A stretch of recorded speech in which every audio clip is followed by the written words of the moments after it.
ओम सद्गुरुनाथ संत कैकाडेश्वर महाराज की जय. सुखाचा राजमार्ग. आपण सर्व जण सुखाच्या शोधात आहोत, परंतु आपल्याला खरे सुख काय हे माहीत नाही. जगात सुखाच्या कल्पनेसंबंधी बरेच काही सांगितले जाते, परंतु आपणास फारच थोडे लोक सुखी आढळतात. याचे कारण फारच थोड्या लोकांना खऱ्या सुखाचा स्तर क्षणभंगूर वस्तूंच्या पलीकडे आहे याची कल्पना असते. या खऱ्या सुखाविषयी भगवंतांनी अर्जुनाला भगवद्गीतेमध्ये विस्तृतपणे सांगितले आहे. सामान्यतः इंद्रियांच्या माध्यमातून सुख अनुभवता येते. एखाद्या पाषाणाला इंद्रियाअभावी सुख दुःखांची जाणीव होऊ शकत नाही. प्रगत भावना किंवा चेतना अप्रगत चेतनेच्या तुलनेत सुखदुःखाची जाणीव अधिक चांगल्या रीतीने करू शकते. वृक्षांना चेतना असते, परंतु ती अविकसित असते. वृक्ष प्रदीर्घ काळापर्यंत वेगवेगळ्या वातावरणात दुःख भोगत राहतात आणि त्याची त्यांना जाणीवही होत नाही. जर मनुष्याला वृक्षाप्रमाणे केवळ 3 दिवस किंवा त्याहून अल्पकाळ उभे केले तर तो हे सहन करू शकत नाही. सारांश हाच की प्रत्येक जीवाला आपल्या चेतनेच्या विकासानुसार सुखाची किंवा दुःखाची जाणीव होते. या जगात आपण जे सुख अनुभवतो ते खरे सुख नाही. वृक्षाला तर जर आपण विचारले, काय तू सुखी आहेस का, तर कदाचित वृक्ष म्हणेल, हो, या ठिकाणी ऊन पावसात मी फारच आनंदी आहे. हे सुख कदाचित वृक्षासाठी चांगले असेल, परंतु मनुष्यासाठी हे अतिशय भिन्न स्तराचे सुख आहे. निरनिराळ्या प्रकारचे आणि स्तरांचे जीवात्मे आहेत. त्यांच्या सुखाच्या कल्पना आणि जाणीवा देखील निरनिराळ्या प्रकारच्या आणि स्तराच्या आहेत.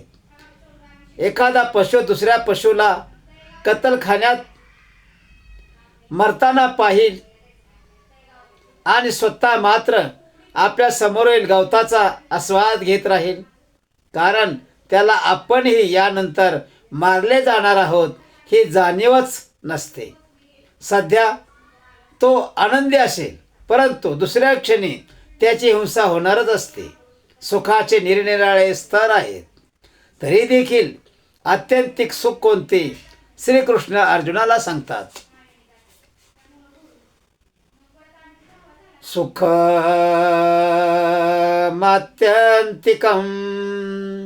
आयत्त दुबुद्धि ग्राह्यमतीन्द्रियम् वेति यत्र न चैवायं स्थिर श्रवलती तत्वः. याचा अर्थ असा आहे, मनुष्य त्या आनंदमय अवस्थेत समाधी दिव्य इंद्रियाद्वारे अनुभवास आलेल्या अमर्याद दिव्य सुखामध्ये स्थित होतो. याप्रमाणे स्थित झाल्यानंतर तो सत्यापासून कधीच ढळत नाही.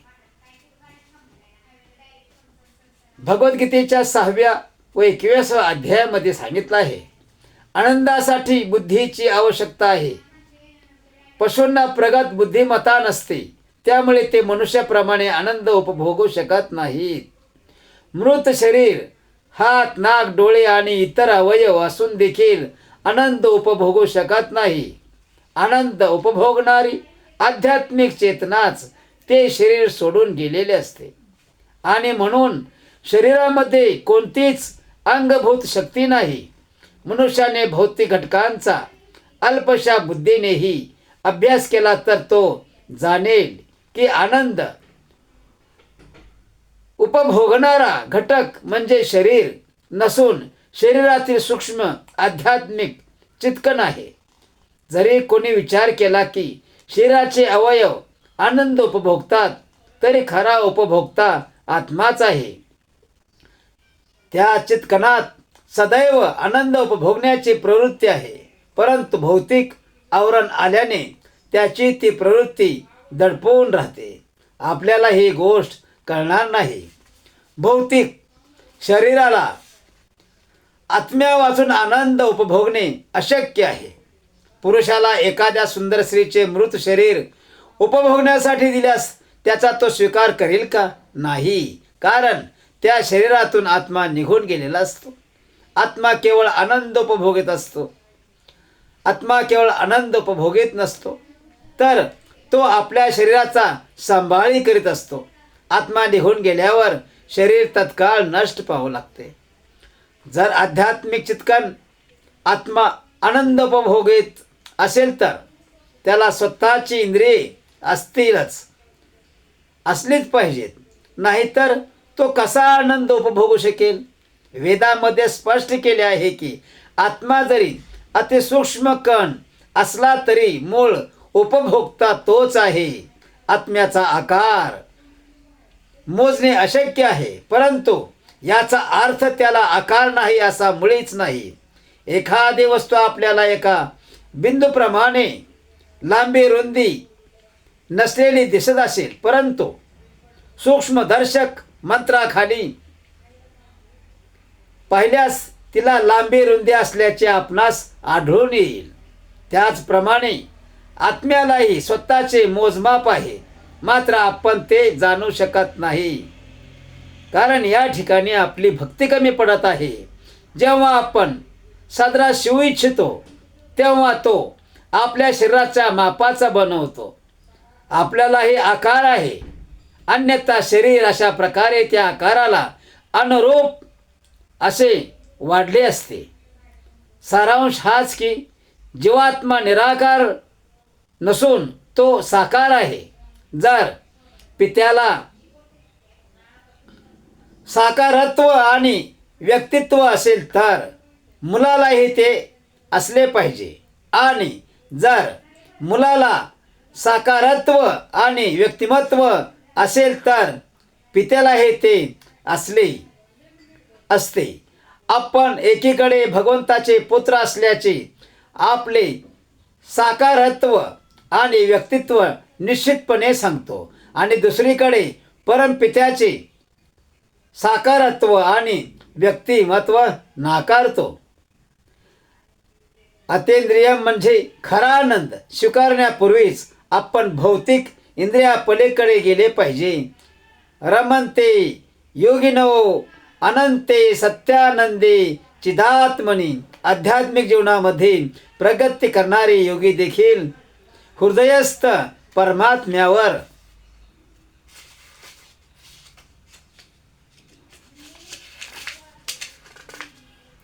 ध्यान करून आनंद उपभोगतात. या प्रक्रियेमध्ये जर आनंद वा सुख नसेल तर कष्टाने इंद्रिय निग्रह करण्याचा इतका खटाटोप कशाला?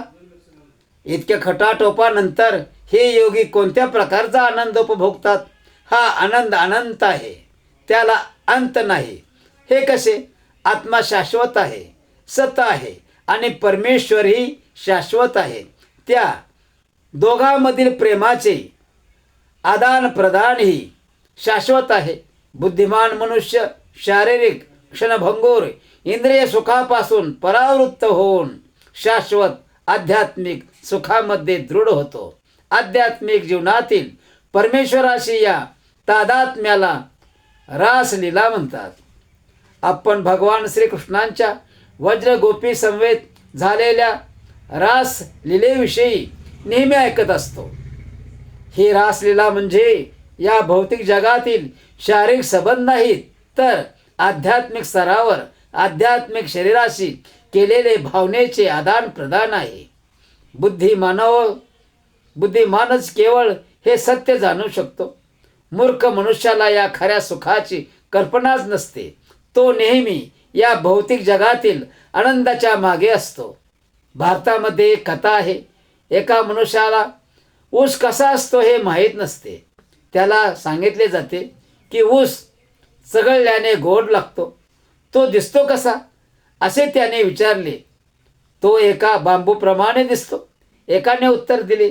तेव्हा त्या मूर्ख माणसाने अनेक प्रकारचे बांबू चघळून पाहिले. या मार्गाने तो उसाची गोडी कशी काय चाखू शकेल? त्याचप्रमाणे आपण सुख आणि आनंद मिळविण्याचा प्रयत्न करीत आहोत, परंतु आपण हे भौतिक शरीर चघळून आनंद प्राप्त करीत आहोत. म्हणूनच यामध्ये खरा आनंद आणि खरं सुख नाही. कालांतरासाठी त्यामध्ये थोडे सुख असेल, परंतु ते क्षणिक असल्याने खरे सुख नव्हे. विजेप्रमाणे हा एक लपंडावाचा खेळ आहे. तात्पुरती वीज चमकते, परंतु मूळ वीज ही या पलीकडे आहे. मनुष्याला मूळ खऱ्या सुखाची कल्पना नसल्याने तो खऱ्या सुखप्राप्तीपासून पथभ्रष्ट होतो.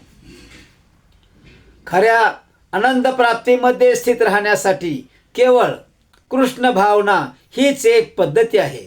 कृष्ण भावनेमुळे हळूहळू आपली खरी बुद्धिमत्ता विकसित होते आणि जसजशी आध्यात्मिक मार्गात प्रगती होते तसतसा स्वाभाविक आनंदामध्ये रस अधिक वाढत जातो. आध्यात्मिक मार्गातील आपल्या प्रगतीमुळे कालांतराने भौतिक आनंदातील रस क्षीण होऊ लागतो.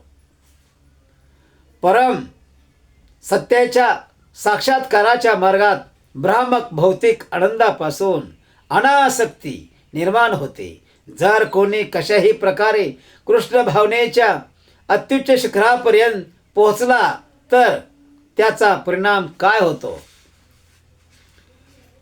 यम लब्ध्वा च परम आलाभं मन्यते नाधिकं ततः यस्मिन् चिन्ततो न दुःखेन गुरुणापि विचाल्यते. याप्रमाणे स्थित झाल्यावर मनुष्य सत्यापासून कधीच जळत नाही आणि या सत्याची प्राप्ती झाल्यावर याहून अधिक श्रेष्ठ असे काही असेल असे त्याला वाटत नाही. अशा अवस्थेमध्ये स्थित झाल्यावर मोठमोठ्या संकटामध्ये तो विचलित होत नाही. भगवद्गीता 6 ते 22 अध्यायामध्ये सांगितलं आहे, या स्थितीला प्राप्त झाल्यावर इतर सर्व संपादने तुच्छ वाटतात.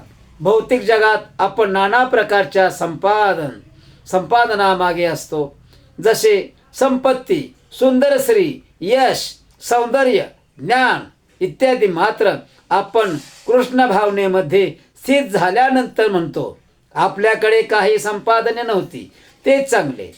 कृष्ण भावना ही इतकी शक्तिशाली आहे की ती अति भयानक संकटामधूनही आपल्याला तारू शकते.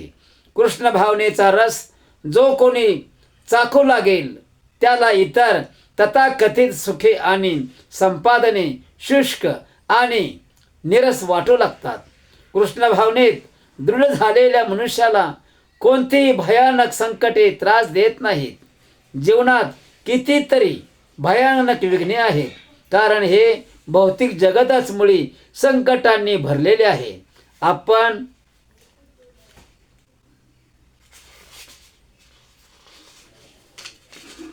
याकडे जाणून बुजून कानाडोळा करतो, कारण आपल्यासारखे मूर्ख यामध्येच जुळवाजुळव करण्याचा प्रयत्न करतात.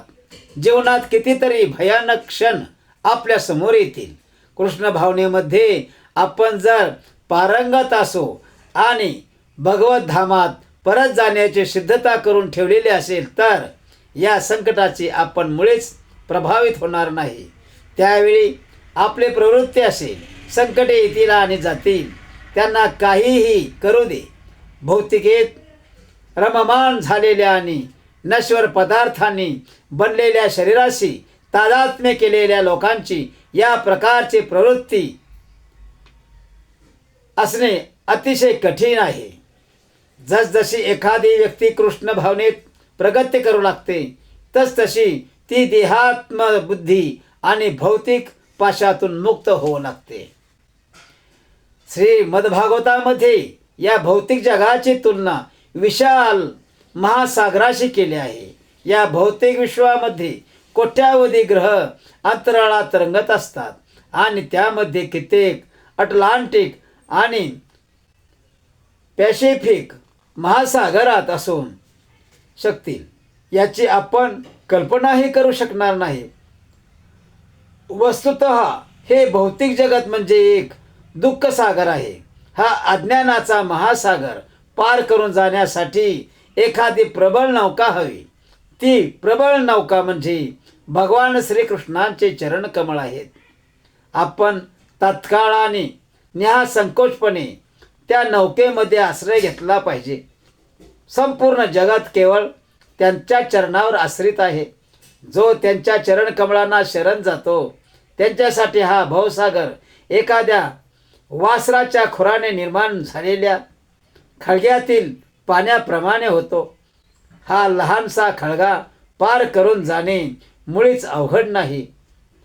तम विद्यादम दुःख संयोग वियोगम योग सन्नितम. भौतिक संसर्गामुळे निर्माण होणाऱ्या दुःखापासून हीच यथार्थ मुक्ती आहे. भगवद्गीतेमध्ये 6 ते 23 अध्यायामध्ये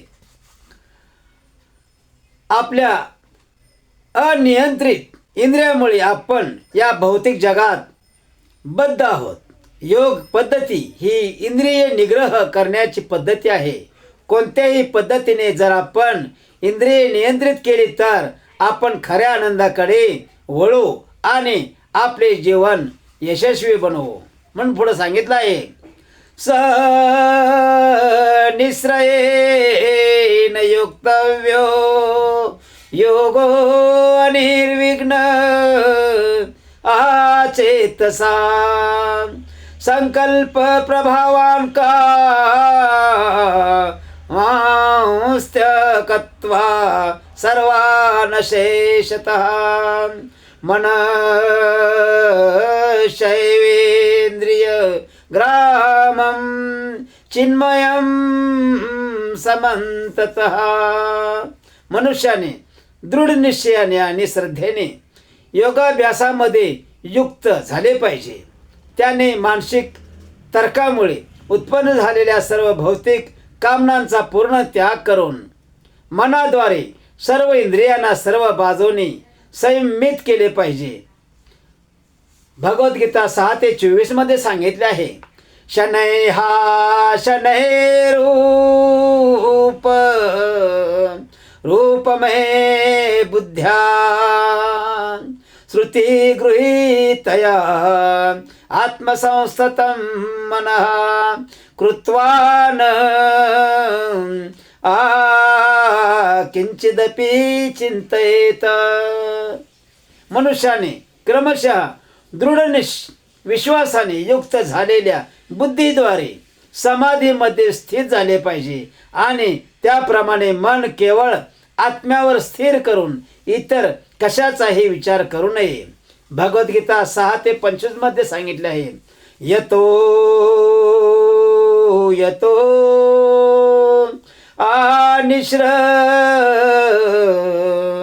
लती मनश्रवंचलभम अस्थिरम ततस्ततो नियम्ये तदात्म्य मनेव वंशम नयेत. आपल्या चंचल आणि अस्थिर स्वभावामुळे मन जेथे जेथे भरकटते तेथून मनुष्याने ते खेचून घ्यावे आणि आत्म्याच्या नियंत्रणात आणावे. भगवद्गीता 6 ते 26 मध्ये सांगितले आहे मन हे सतत विचलित वैफल्यग्रस्त असते. कधी एका ठिकाणी तर कधी दुसऱ्या ठिकाणी अशी त्याची अखंड भ्रमंती चालू असते. योग पद्धतीने आपण मनाला प्रत्यक्षात श्रीकृष्ण भावनेकडे खेचत आणतो. कृष्ण भावने वाचून मन बाहेरील कित्येक गोष्टींमध्ये रममाण असते. कारण अनादी काळापासून अनेक जन्मामध्ये आपल्याला ही सवय लागली आहे. प्राथमिक स्तरावर या पद्धतीमध्ये अनेक अडचणींना सामोरे जावे लागते, परंतु यथाकाळी त्या सर्व अडचणी नाहीशा होतात. या सर्वांचे कारण म्हणजे मन हे अत्यंत उच्चंखल आणि भगवंतावर स्थित नसल्याने ते एका विचारावरून दुसऱ्यावर नेहमीच जात असते. उदाहरणार्थ, जेव्हा आपण एखाद्या कार्यामध्ये मग्न असतो तेव्हा 10, 20, 30 किंवा 40 वर्षापूर्वीच्या आठवणी काहीच कारण नसताना आपल्या मनामध्ये येतात. हे विचार आपल्या अंतर्मनापासून येत असतात आणि त्या आठवणी वारंवार येत असल्याने मन नेहमी प्रक्षुब्ध होत असते. एखाद्या तलावातील पाणी हलविल्यास तळाचा चिखल गाळ पृष्ठभागावर येतो. त्याचप्रमाणे जेव्हा मन प्रक्षुब्ध होते तेव्हा वर्षानुवर्षे अंतर्मनात राहिलेल्या विचारांचे थैमान चालू होते. तलावातील पाणी मुळीच हलविले नाही तर गाळ तळाशीच बसून राहतो. योग पद्धती ही याच प्रकारे मनाला स्थिर करते आणि सर्व विचारांना तळाशी ठेवते. 5 कारणास्तव यामध्ये अनेक नियम पाळावे लागतात जेणेकरून मन प्रक्षुब्ध होत नाही. यामध्ये दिलेल्या नियमांचे पालन केल्याने काही काळानंतर मन नियंत्रणात येते. कित्येक यम आहेत आणि कित्येक नियम आहेत. याचे पालन करणाऱ्यामध्ये जे प्रामाणिक आहेत त्यांनी नियमांचे पालन करणे आवश्यक आहे. जर मनुष्याने स्वैराचार्य आचरण केले तर मनाला नियंत्रणात ठेवण्याची काय संभाव्यता आहे? अंततः जेव्हा मन केवळ भगवान श्रीकृष्णांचे ध्यान करण्यास शिकेल तेव्हा ते शांत आणि स्थिर होईल.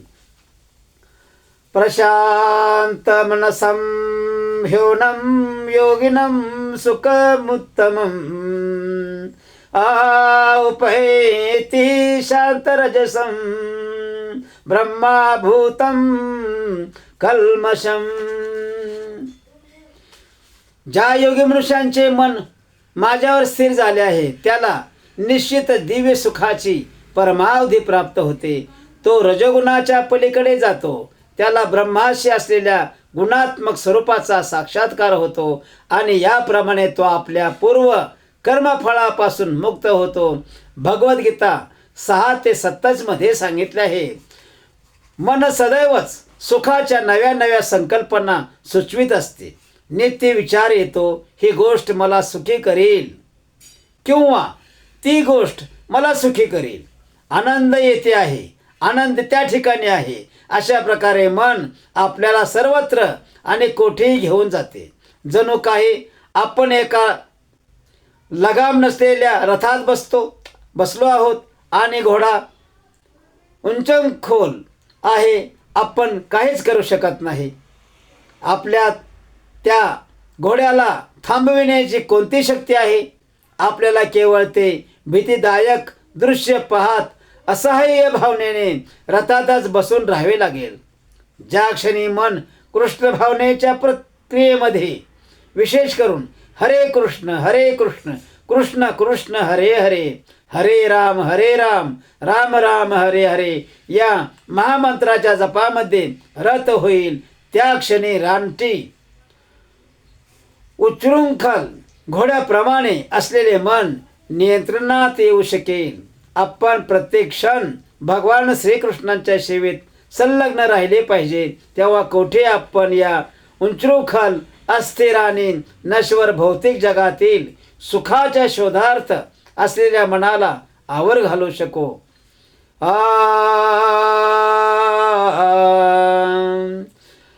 युज्जुर्नैवं सदात्मानं आयोगी विगत कल्मषः सुरेशुरवेन ब्रह्मा संस्पर्श मत्वतं सुखं श्रुते. याप्रमाणे योगाभ्यासामध्ये निरंतर युक्त असलेला योगी सर्व भौतिक दोषातून मुक्त होतो आणि भगवंताच्या दिव्य प्रेममयी सेवेमध्ये परिपूर्ण सुखाच्या परमोच्च अवस्थेची प्राप्ती करतो. भगवद्गीता 6 ते 28 मध्ये सांगितले आहे. भगवान श्रीकृष्ण एका रक्षणकर्त्याप्रमाणे शरणागत भक्ताची काळजी घेतात. काही संकट आल्यास रक्षणकर्ता त्याला वाचवितो. भगवद्गीतेत सांगितल्याप्रमाणे भगवान श्रीकृष्ण सर्व जीवांचे सुखद आहेत. या मित्रत्वाच्या नात्याला जागृत करण्याची एकच पद्धत आहे कृष्ण भावनामृत. कृष्ण भावनेमुळे भौतिक विकारवश सुखाची उत्कंठा पूर्णपणे थांबेल. ही विकार उत्कंठा आपणाला श्रीकृष्णापासून दूर नेते. भगवंत आपल्या ठाई आहेत आणि आपण त्यांच्याकडे जावे ही भगवंताची उत्कंठ इच्छा आहे. परंतु आपण मात्र या भौतिक वृक्षावरील विकारी फळे खाण्यातच मग्न आहोत. ही विकारी आनंदाची भावना पूर्णपणे थांबवून आपण आपल्या खऱ्या स्थितीमध्ये, शुद्ध ब्रह्मस्थितीमध्ये स्थिर झाले पाहिजे एवढे सांगायचे आहे. म्हणून भक्ती हा मार्ग सुलभ आणि सोपा आहे. परमेश्वराचं नामस्मरण करण्यासाठी पैसा लागत नाही. फक्त मुखातून 2 शब्द बाहेर काढायचे असतात. रामकृष्ण गोविंद गोपाल विठ्ठल पांडुरंग, ह्याशिवाय दुसरं काही नाही.